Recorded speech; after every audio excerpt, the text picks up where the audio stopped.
Namo Myoho Renge Kyo. Hi, everyone. I'm glad you're here. I hope you're healthy, safe.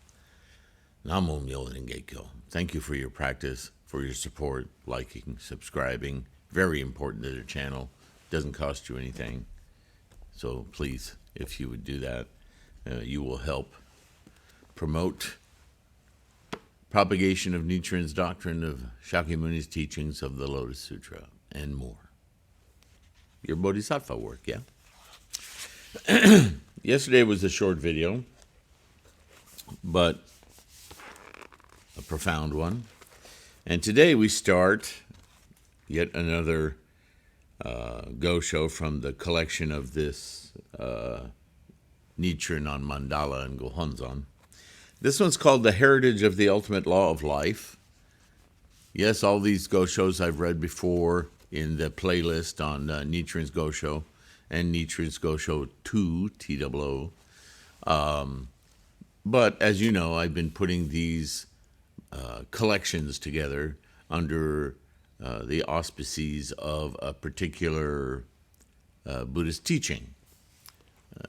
I remember for years when I started out Buddhist practice, just looking at the massive amount of just Nichiren's letters, let alone what are they? What's this, the common parlance in Buddhism? The 84,000 teachings. There's just many volumes of sutras, teachings, expedient means, so on and so forth, commentary on Buddhism, and it can be overwhelming. It's paralyzes you. Well, I want to ask about this, but oh my gosh, and nothing is organized by topic. You want to know about karma or chanting, good luck. You'll probably find some opinion piece somewhere, but to find what Shakyamuni had to say about chanting or karma, or what Nichiren says about these subjects, not so easy, right? Because they're, like the last video, was in a letter, direct conversation about the components of the treasure tower, the daimoku, right? And the Gohonzon, the mind of Gohonzon that we're expanding, training, experiencing through our practice. Well, it's not labeled that. It's called letter or reply to Jijobo. How would you know what the heck is in the letter? Right? So it's hard. You want to be a good student. You want to learn more about the meaning of things in Buddhism, but it's not arranged that way. So as you've no doubt noticed, if you've gone to threefoldlotus.com on the ebooks page, I've started creating several books that are in themselves like a container of, okay, you want to know about this? Here's several letters that Nichiren wrote that are directed to this topic. So I hope that's helpful for you. It's helpful for me. So that's what we're sharing here. The Heritage of the Ultimate Law of Life. I put a little note in the front of this. Once again, Nichiren uses vivid depictions in his rhetoric, directly referencing the, quote, ceremony in the sky, which is the teaching of the Lotus Sutra, yes, from arising to the mundane worlds of obstacles to our attainment, right? And if you didn't catch it in that sentence, what I'm indicating is Nichiren is going to be talking about this very fundamental, truth of Buddhism, all the way back to the four fundamentals, right? The four noble truths, that everything, every phenomena in the universe arises, right? I talk about potential is omnipresent, and we instantiate, or everything instantiates from potential. But it instantiates moment by moment, moment to moment, moment, life, death, right? Instantiates, takes its form, and then dissipates, disappears, goes away, dissolves. Whatever words you want to apply to that. Everything is this temporary moment-to-moment being. Renewed, renewed, renewed, renewed. And as it renews in every moment, it does so with whatever little participation, influence, involvement that it experienced for that moment it arose, abided, and dissipated, influences the very next moment that it instantiates. This is the process of life. This is the engine of life. Yeah. So, written by Nichiren, says so. I don't know why particularly this translation starts with that. They vary. But let's just see what's contained in this letter. I have just carefully read your letter. It begins. To reply, the ultimate law of life and death, as transmitted from the Buddha to all living beings, is Myoho Renge Kyo. So the first sentence, boom. This is the process of life. This is the engine of life, Myoho Renge Kyo. The 5 characters of Myoho Renge Kyo on the mandala, in the Lotus Sutra, in all of your study, were transferred from Shakyamuni and many treasures. The 2 Buddhas inside the treasure tower, which is represented as mandala, as representing what exists within you already, the treasure tower, the ability, the Gohonzon of your mind, to Bodhisattva superior practices, carrying on a heritage unbroken since the infinite past. Myo represents death, and Ho, life. Now, that's the first time I've heard that analogy made. But again, let's be cautious. This is a translation. What does that mean? Myo represents death, and Ho, life. Well, I would say to you that using the word death is just an English translator's shortcut who didn't really understand what Nichiren was talking about. Because as we've already read over and over and over again, Nichiren's been very specific about Myo. Right? Wonderful and hard to fathom. Does that sound like death? No. What he's talking about is inanimate. In other words, potential. Potential isn't animated. That's the very definition of potential, is something that isn't. It's just a possibility. You want to call that death? Okay, but wrong word, right? So Myo is that unanimated potential. And Ho, representing life, is the formations of the instantiations from potential. Oh, yeah, right, that rings true. We hear that constantly, over and over and over again. The engine of life. Again, keeps hammering on this. Different words, different translations. But we understand, yeah? Living beings that pass through the 2 phases of life and death are the entities of the 10 worlds, or the entities of Myoho Renge Kyo. So that whole paragraph is something we talk about constantly. What is Nichiren talking about here? He's not talking about your birth as a baby and your lifetime and then your death in old age or sickness or whatever. It's not the life and death he's talking about. This is the translation, the rhetorical problem here in understanding Buddhism and Nichiren's doctrine. So what he's talking about is our moment-to-moment instantiation Birth, death, birth, death, birth, death, birth, death, birth, death. Not death in the sense of a dying, but death in the sense, we should just get rid of the word altogether. It's in the potential to manifest in each moment. Each new moment, we have potential to manifest. And we manifest continuously. We're a momentum, right? Moving through time-space or space-time, however you want to say it. Same thing. It's just a measurement, words to measure our experience of our energy moving, momentum. And as we move through time, or creating time, each moment manifests from potential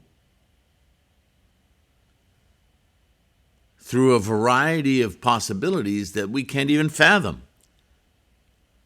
What's the teaching that's about that very thing? The 3,000 realms in a single thought moment. That's what that's about. That in every single moment of life,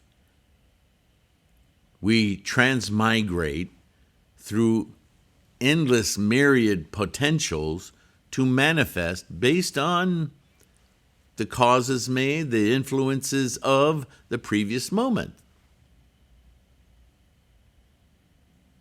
This is how we can take agency in our lives.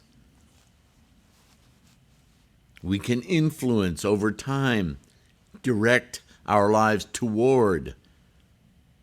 This is why we chant. Every day we're training our freight train of karma toward our maximal potential.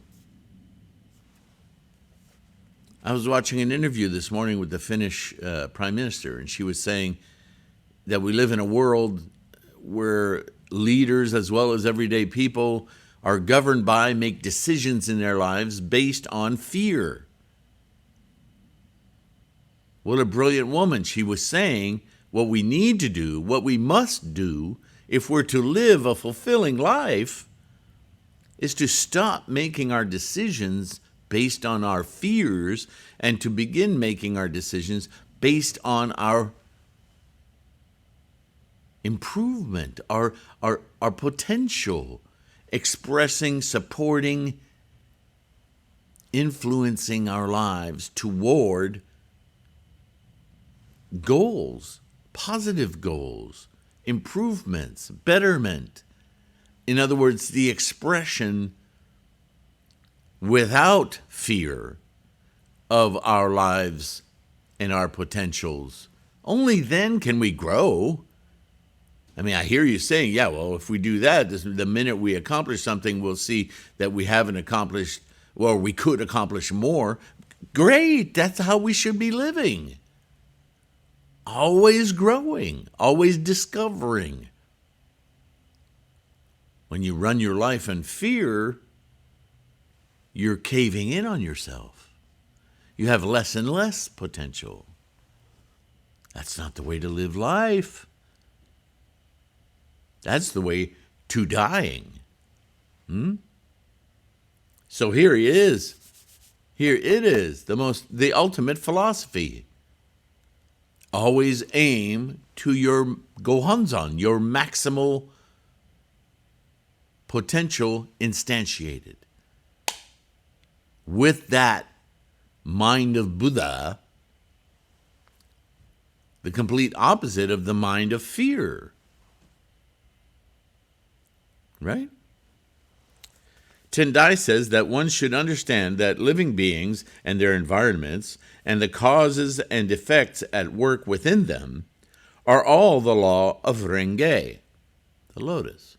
Because whatever you are focused on manifesting, you do. Because it's anything you want to manifest is part of potential, is it not? Potential is potential. It's neither good nor bad, positive, negative. It's just potential. It's energy. You make with it what you will. Volition, direct influence toward. that mechanism, that engine of life, that formation energy, that's Renge. That's why that's the moment when we get, oh, I see now. That's Renge. We see potential as possibility, as manifestation. But when you live in fear, you do not do that. Here, living beings and their environments, quote unquote, means the phenomena of life and death, the moment to moment, the mechanism, the engine. Thus, it is clear that where life and death exist, cause and effect, or the law of the lotus, is at work. Wherever you can identify life or physicality or phenomena, it's Myoho Renge Kyo, the engine of life. Things are happening. Who cares about where things are not happening? What is there to think about? The great teacher Dengyo states, quote, "The two phases of life and death are the wonderful workings of one mind. The two ways of existence and non-existence are the true functions of an inherently enlightened mind." Again, I keep saying mind, because there's far too many people who in the world want to interpret Buddhism as some kind of mystical, magical thing where transmigration is a physical thing, that you go somewhere after you die. It's not at all what Buddhism is about. It's about the mind.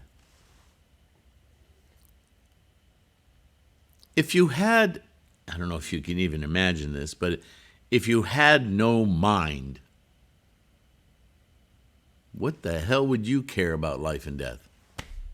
What concern would you have about anything? That's the mind at work.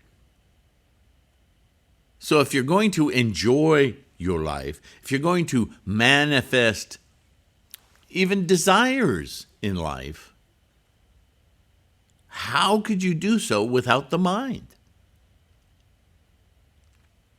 Ipso facto, if you run your mind correctly, then life can be just a joyous, amazing thing all the time. It's just a matter of how you conduct your mind. Sounds so simple. No phenomena, whether in the heavens or on this earth, yin or yang, the sun or the moon, the 5 planets or the 8 planets, or 9 if you still include Pluto, or any of the worlds from hell to Buddhahood or the 3,000 realms or anything conceptual like that, they're free from the two phases of life and death, because they only exist in the mind. Life and death are simply the two functions of Myoho Renge Kyo. Potential instantiation. Potential instantiation. Potential here is being horribly translated as death. But it's not death, because the charisma of death is something that loses life. But that's not, it's a terrible word. We need a different word for it, because what we're talking about is potential versus instantiation. When something is potential, it isn't. When something is instantiated, it is. On, off. Right?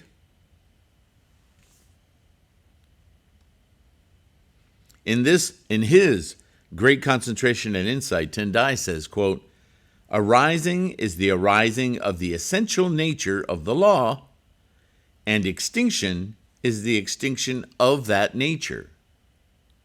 End quote.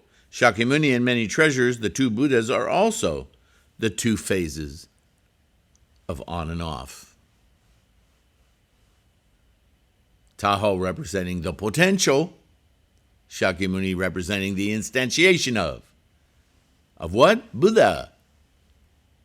That mechanism is Gohonzon, because that mechanism is our mind. It's very specific if you learn how to read the codex of English here of what Nichiren is saying. It becomes so in your face after a while, you cannot not see it. Shakyamuni Buddha, who attained enlightenment countless kalpas ago, the Lotus Sutra that leads all people to Buddhahood, and we ordinary beings are in no way different or separate from one another. To chant Myoho Renge Kyo with this realization is to inherit the ultimate law of life and death. This is a matter of the utmost importance for Nichiren's disciples and lay supporters, and this is what it means to embrace the Lotus Sutra. Drop the mic. You just said it all. We are the very embodiment of embodiment, right? Our sentient mind is the one privileged aspect of the mechanism of life, the entire universe, that can look upon itself to experience this engine of life. What an amazing thing. This mind emerges as a property of this whole amazingly complex physical instantiation, moment to moment to moment, and can perceive that process such that our minds can free ourselves from the bondage of the physical, where fear comes from, where possession comes from, where I need more, I'm going to lose it, oh, I can't find it, blah, blah, blah. Stop it. Everything's happening constantly. Get in the flow. Be with it. Experience it now. And with that experience, observation, equanimity, you can then influence how it moves into the next moment. Oh, more, please. Oh, none of that. That's unnecessary. Let's influence our lives this way. Oh, man, look at, wow. Right? No words here. They don't work. Because words themselves are a form of grabbing and hanging on to. Who needs that? We're moving.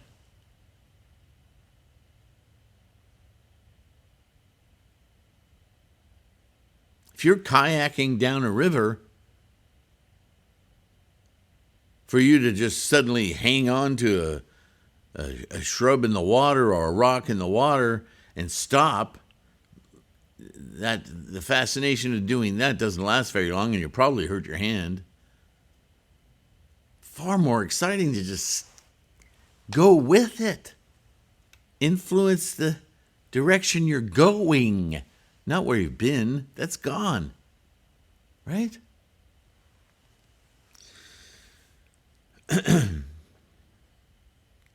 For one who summons up one's strong resolve and chants Namu Myoho Renge Kyo with the profound insight that now is the last moment of one's life, the sutra proclaims, quote, when the lives of these persons come to an end, they will be received into the hands of 1,000 Buddhas, who will free them from all fear and keep them from falling into evil paths of existence.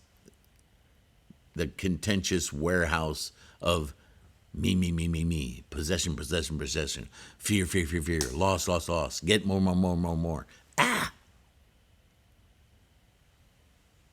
How can we possibly hold back our tears at the inexpressible joy of knowing that not just one or two, not just 100 or 200, but many as 1,000 Buddhas will come to greet us with open arms? Are you understanding the rhetoric here? When your resolve. I keep reminding you, Nichiren is so much about when you chant Namu Myoho Renge Kyo, know in your gut, in your mind, in your brain, know that this is Buddhahood.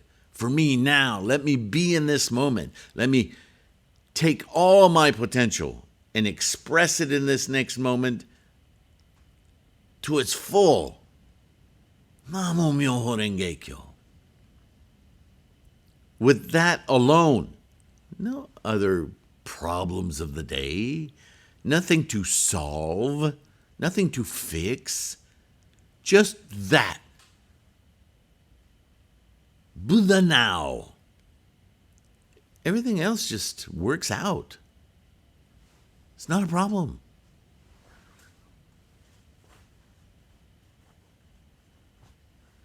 He's saying it. These 1,000 Buddhas, that's just enlightenment itself. The potential is so unfathomable that he's trying to put numbers to it as thousands of Buddhas. But what is he saying? Mind, right? Attitude, intent. That when you really, with conviction, chant Namu Myoho Renge Kyo, instantiate your engine of life, then everything is open to you. There are no limits. There are no caveats, right? Nothing to fear. This is powerful stuff. And what is Nichiren talking about here? He's not talking about mandala. What do you think he's talking about?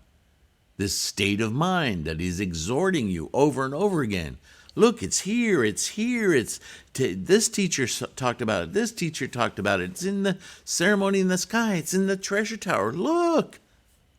He's talking about Gohonzon.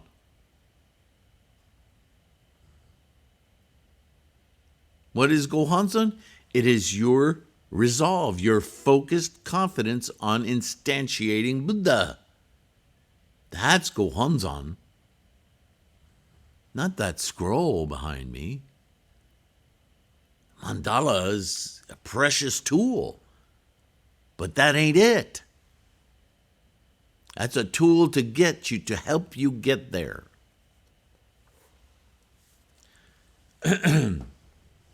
Concerning one who disbelieves the Lotus Sutra, I don't know if we need to read that. It's like boring, right?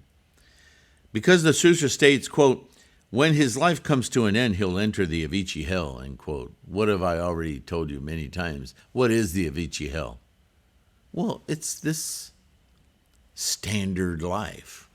It's this life of worry, regret, fear, temporary joys, all based on ownership, possession, right? Getting, losing, manipulating the warehouse, the database of identification. That's the Avicii hell. The wardens of hell will surely come for one and take one away by the hands. Oh, welcome. Welcome to stuff. Because that's our default state. Why it has to be our default state? I've talked about that before, and we can do a whole video on that. But actually, that mechanism of desiring physicality is what brings us to life in the first place. Irony, isn't it? That when we finally accomplish this incredible physical reality, it is itself what provides for us the apparatus on which to emerge a mind. A mind that goes, oh, gosh, okay, relax. You've done your job. Now stop living in that mind and start being in your mind. Hard to transition, yes?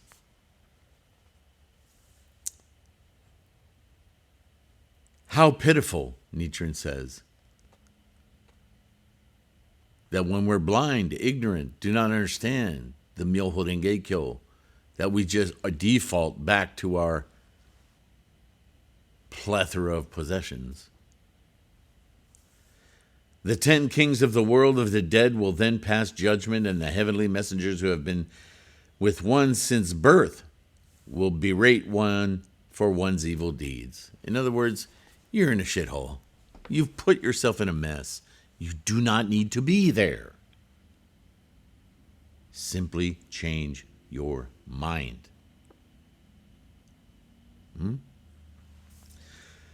Think of those 1,000 Buddhas extending their hands to all of Nichiren's disciples and lay supporters who chant Namo Myoho Renge Kyo as melons or moonflowers extending their slender vines.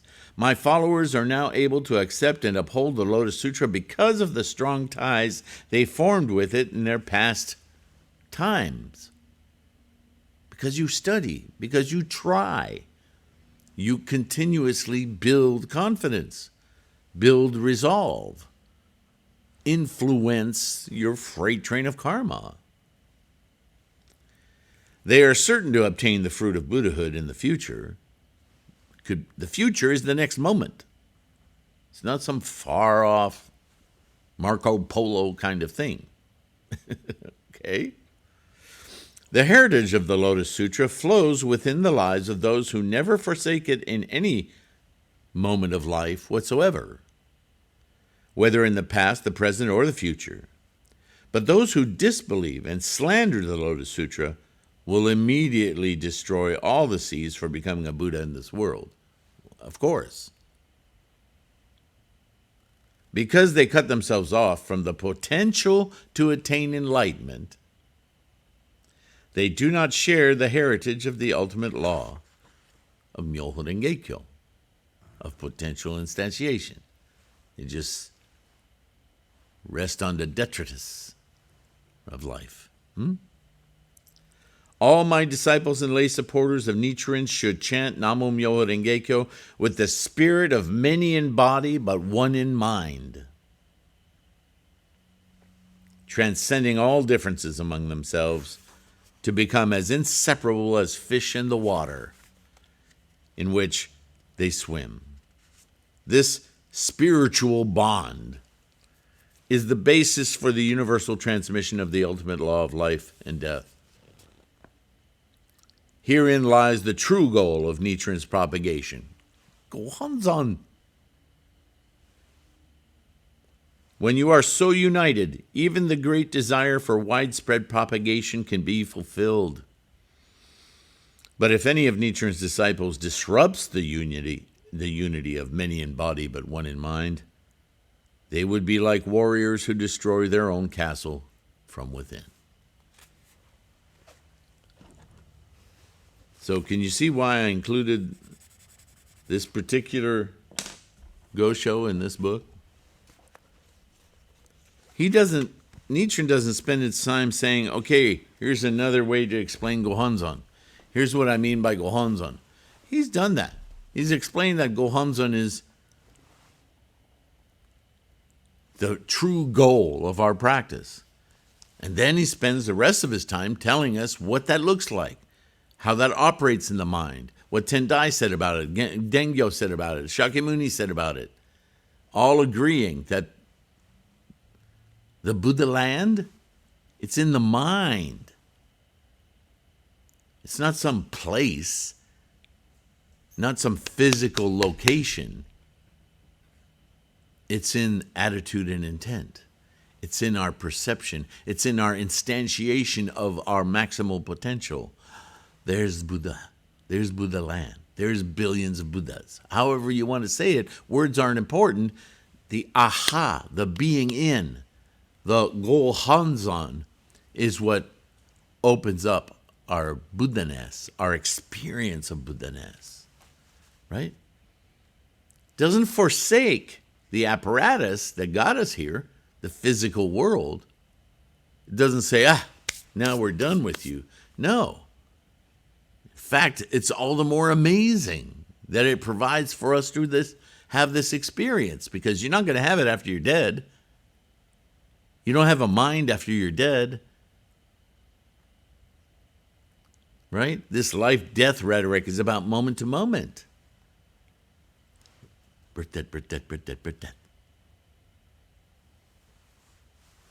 So live every successive moment in maximal potential, in Buddhahood.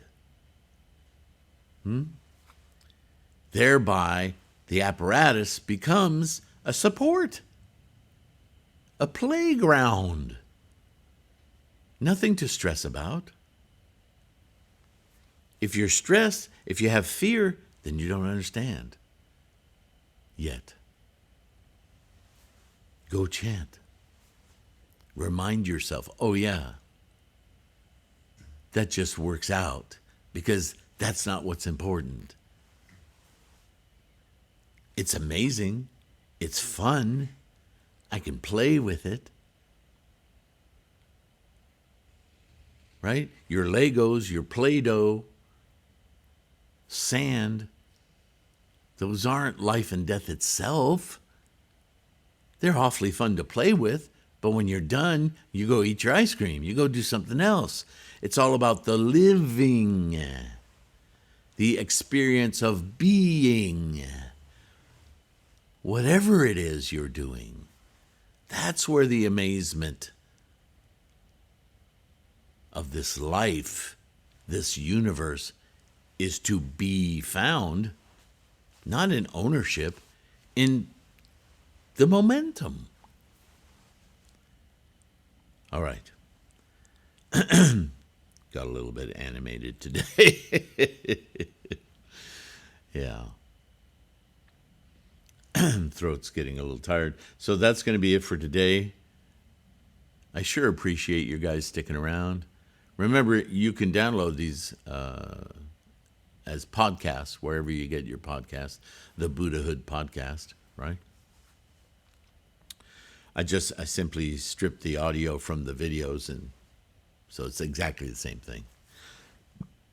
Except you don't get the benefit of my hand waving and expressions. And always, I'll remind you again, threefoldlotus.com, a great resource. Lots of stuff you can download. It's all free. And links to ebooks.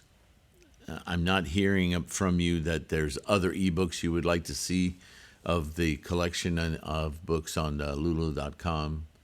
But please, if there's another book that I haven't included there that you're thinking, why haven't you done that? Oh, maybe I forgot about it. Remind me. Okay? Comments, emails, whatever. What else is there? Yeah, there's the bookstore, the Gohonzon store, well, the Mandala store. But yeah, use this resource. Oh, patrons. Yeah, always want to thank you guys. You're amazing. Either through Patreon or PayPal. It's so important to keep this endeavor going. It's just the way of the world, yeah? So that's your propagation effort. So I congratulate you. You like, subscribe, or support, buying books, whatever. Anything you do to help grow this channel is Bodhisattva. So, admiration and gratitude. All right? And I'll see you in the next one.